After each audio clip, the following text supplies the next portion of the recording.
back to green. 3 laps to go. Jaramillo, Evans, Pack, and Coward, the 4 left on the racetrack.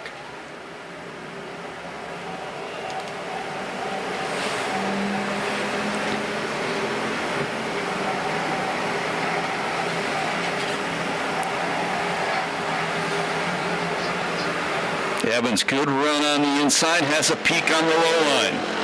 And Jaramillo going to beat him back to the corner. Oh, Jaramillo goes a little straight. That's going to cost him. Here comes Evans up the inside.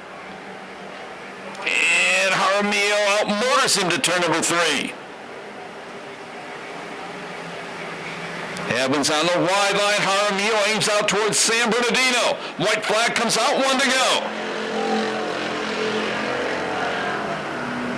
Good run into turn number 1 by Evans. Then he bobbles a bit.